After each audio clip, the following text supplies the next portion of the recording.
नाज़रीन, मलीर बिन कासिम जे क़दीमी ॻोठ उस्मान ख़ासखेली ते रेवेन्यू एंटी इंक्रोचमेंट पुलिस जी गरी मशीनरी सां चढ़ाई करे केतिरा ई घर हद दख़लियूं ॼाणाए ड्राहे पट करे छॾिया आहिनि।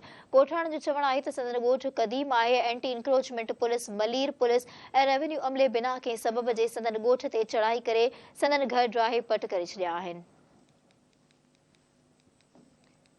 अपडेट कर रहे हैं नाज़रीन अवां खे मलीर बिन कासिम जे क़दीमी ॻोठ उस्मान ख़ासखेली ते रेवेन्यू एंटी इंक्रोचमेंट पुलिस जी गरी मशीनरी सां चढ़ाई करे केतिरा ई घर पट करे छॾिया आहिनि।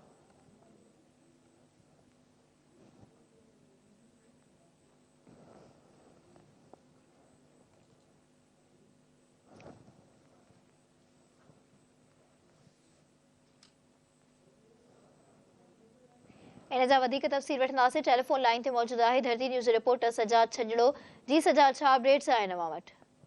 जी तव्हांखे ॿुधाईंदा आहियूं त जेको आहे मलीर जे क़दीमी ॻोठनि ते जेको आहे सो कार्रवाइयूं जारी आहिनि ऐं अॼु जेको आहे मलीर जे क़दीम ॻोठ उस्मान ख़ासखेली मथां जेको आहे रेवेन्यू डिपार्टमेंट मलीर पुलिस उन खां अलावा जेको आहे एंटी इंक्रोचमेंट पुलिस जेका आहे गरी मशीन सां गॾु चढ़ाई कई आहे। चढ़ाई दौरान जेको आहे केतिरा ई घर जेके ड्राहे हद तकलीफ़ ॼाणाए जेके उहे जेको आहे सो ड्राहे पट करे छॾिया आहिनि। छो त ॻोठाणनि सख़्तु एहतिजाज करे चयो आहे त माज़ी में बि असांजे ॻोठ जे मथां जेको आहे एंटी इंक्रोचमेंट मलीर पुलिस ऐं रेवेन्यू डिपार्टमेंट चढ़ाइयूं कंदो रहियो आहे ऐं इहो सिर्फ़ु पैसनि न ॾियण जो नतीजो आहे। ॻोठाणनि इल्ज़ाम हणंदे चयो आहे त जंहिंजे करे असांजे ॻोठ खे बार बार निशानो बणाए पियो वञे त असांजो क़दीम ॻोठ आहे ऐं रिकॉर्ड ते मौजूदु आहे। तंहिंजे बावजूदि जेको आहे सो असांजे ॻोठ ते चढ़ाइयूं कयूं। हुननि चयो आई जी सिंध ऐं जेको आहे सो वज़ीर आला सिंध खां मुतालबो कयो आहे त जेको आहे सो इन जेके नाजाइज़ कार्रवायूं आहिनि उन्हनि खे जेको गैर कानूनी कार्रवाई खे रोकियो वञे ऐं असांखे तहफ़ुज़ फराहम कयो वञे ऐं जेको आहे त असांखे बुनियादी सहूलियतूं ॾियनि त जीअं असांजा ॿार जेके सुठी तालीम हासिलु करे सघनि। इहो जेको आहे